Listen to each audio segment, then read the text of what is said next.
over and over this evening. Cam wants to build a better Guelph. So now, ladies and gentlemen, to tell us why he wants to build a better Guelph, put your hands together, give it up for our friend.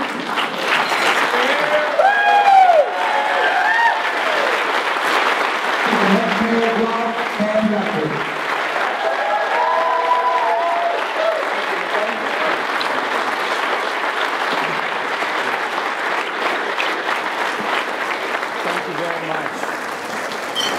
Thank you. Going around the room, I've been able to meet with a lot of people here, and you know, I can't believe the overwhelming response to this event tonight. It's been fantastic. Judging by the amount of people in the room, we almost have quorum. Who wants to put a motion down for less taxes in this city? You up for that? All right. Excellent. Well, thank you all for coming. Show of hands. Who's here tonight because of the Terry Bradshaw football video? Anyone? Anyone? Okay.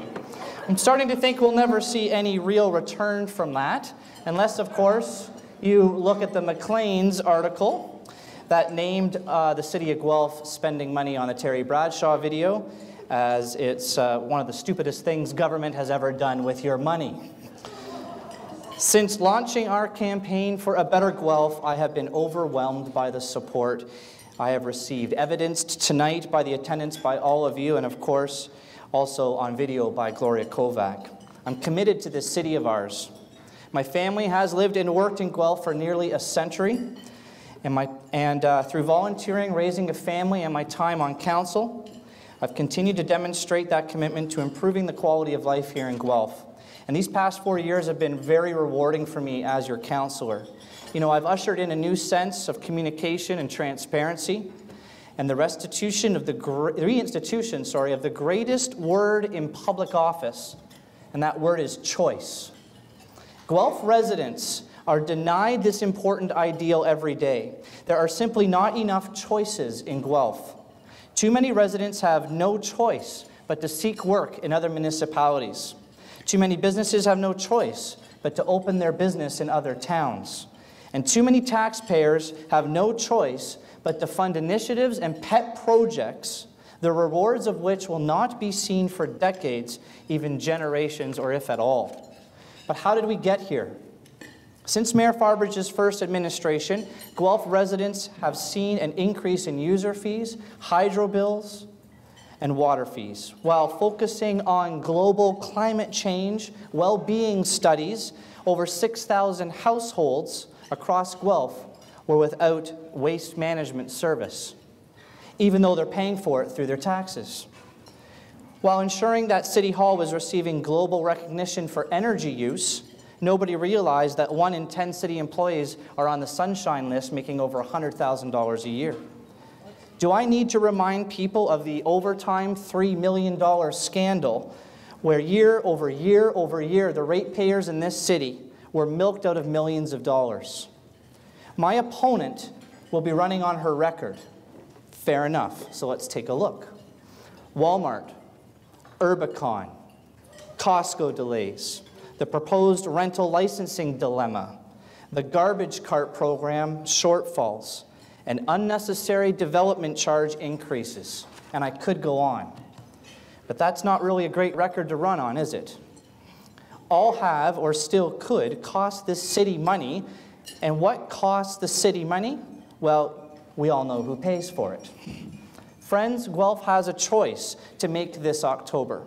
The choice is whether or not to continue for another 4 years along this path Mayor Farbridge will handcuff the residents with. Understand this. Once Guelph begins adopting her worship's continued Guelph future legacy schemes, the city will be too financially and resourcefully involved to turn back.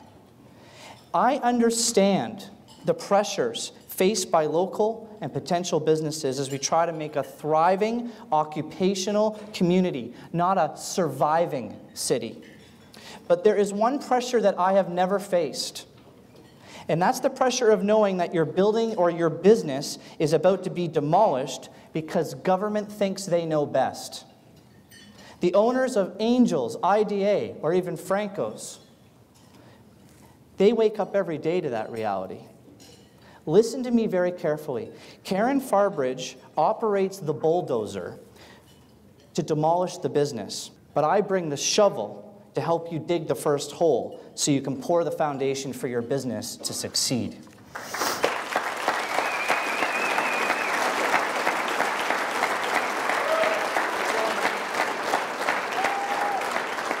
Now that, my friends, is choice. I understand the pressures faced by families in this community as we sit around the kitchen table trying to balance income and expenses, hoping that at the end we just have a little bit left aside so we can save some. These are common exercises that each of us perform on a daily basis. If I have $1 in my pocket, I can't purchase $5 worth of goods. I think I learned that in like 2nd grade. Yet she believes that as long as I want that $5 item, and it will make me happy, everyone else should have a vested interest in purchasing it for me. Well, friends, that's not the way it works. It's not the way we raise our kids, it's not the way we run our households, it's not the way we conduct our business, and it's not the way City Hall should run either. Listen, lots of people would love to have new libraries and non-stop transit and parks as far as the eye can see, or studies on how to plow bicycle lanes in the winter. Let's throw in an NHL franchise and a super mall, but we can't afford it. We can't afford it because I'm not willing to build the future on your backs. I'm not willing to sacrifice today for tomorrow because if we're smart about it, we can thrive at both. And by being here tonight, I know you feel the same way I do. Now, my opponent and her friends will lead you to believe that that makes you a bad citizen, that we should all be riding our bikes to the bus stop to work, and that we should all be living in high-rises with no backyard to think of. Now, my opponent consistently claims that she's reining in city spending. The reality, however, is that between 2007 and 2013, the annual CPI increase has averaged only 1.6%. In effect, during my opponent's last 2 terms of office, the average property tax increase has been 2 times higher. At least that. In fact, it's 2.5. And once again, we're heading in the wrong direction. And even with all these increases, a recent report has shown that wastewater pipes, storm sewers are in drastic need of repair. It seems the focus has been on the resurrection of the City Hall's green living wall. Maybe all of you living in Ward 1 who want a grocery store, or people in Ward 6 looking for that promised South End Rec Center should go decompose in City Hall. Maybe you'll get noticed for once. And to those of you that believe the worst is behind us, at the recent Operations, Transit, and Emergency Committee meeting, the mayor and the committee agreed to have the Public Works explore the impacts of global climate change as the department prepares for its 2015 budget. But is there anything here that we can do? If we work together, we can ring in a Better Guelph on October the 27th. A Better Guelph that devotes an earnest and concerted effort into removing the Guelph factor and opening the community to more economic opportunities. A Better Guelph that focuses on providing cost-effective core services, a Better Guelph that avoids costly errors through effective leadership, and a Better Guelph that treats your hard-earned money with respect, not as some unlimited ATM machine.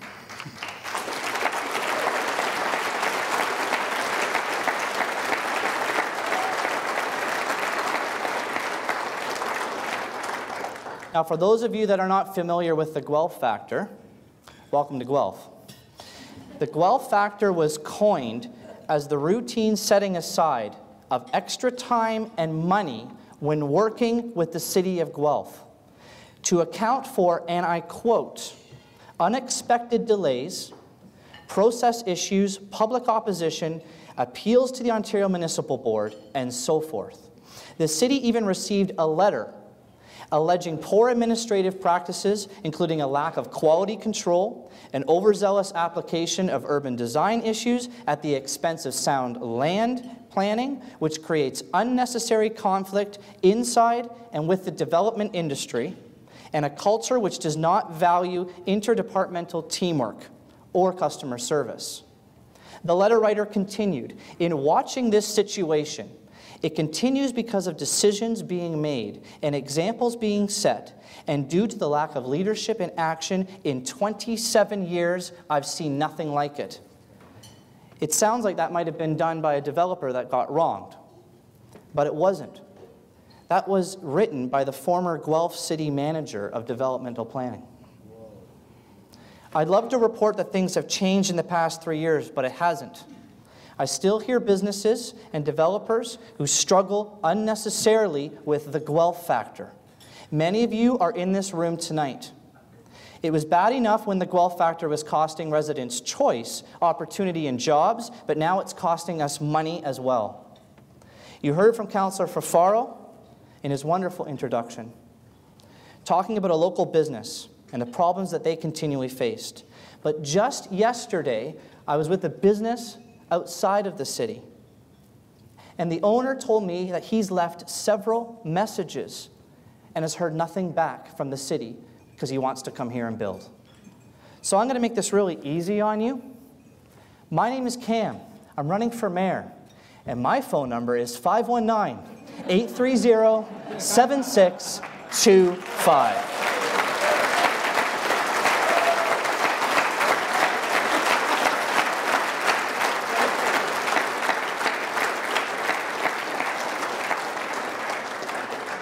Friends, the City of Guelph can't afford another 4 years of this.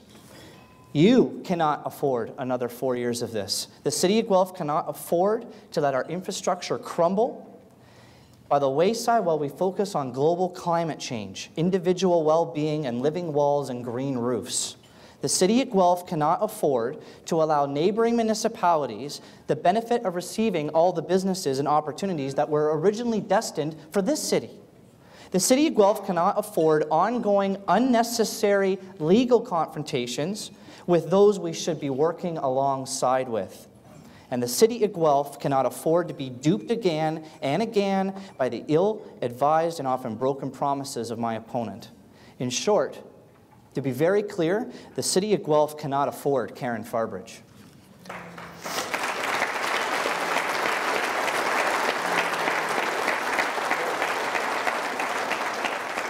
Listen, this is not rocket science, folks. People want to drive on well-maintained roads and have them plowed properly.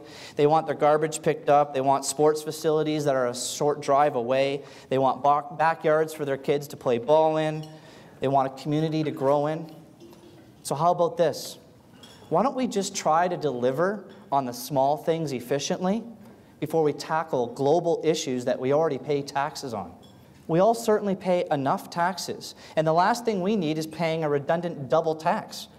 And that's really my point. Everything we need to make a better Guelph is in this room and already in our community. But friends, I can't do this alone. Make no mistake, my opponent is a career politician and an able fundraiser. Last election, her worship raised over $63,000, and all indications, because of the competition, she'll probably try to raise more.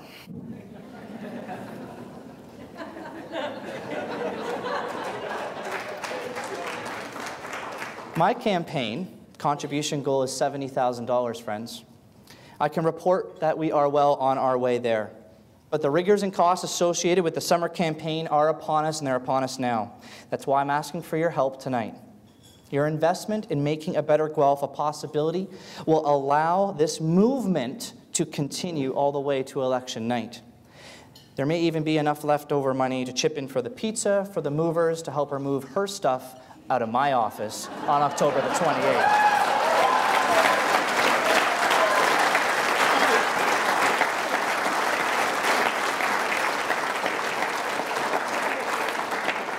And I want to ensure that I'm hearing from the people and my supporters who backed me the first time I was elected. I want to be hearing from you. I want to ensure we're putting the campaign in your hands, because it's not my campaign, it's all of ours. I'm just the candidate.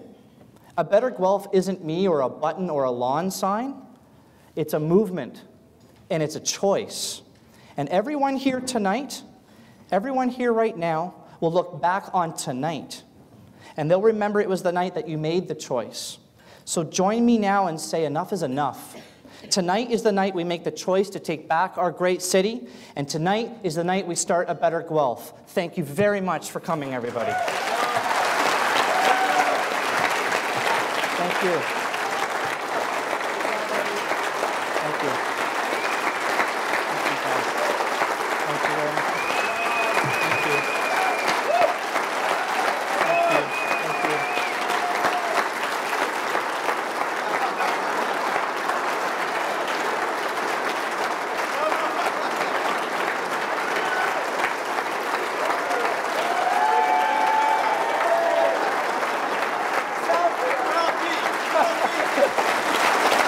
Thank you, everybody. Thank you.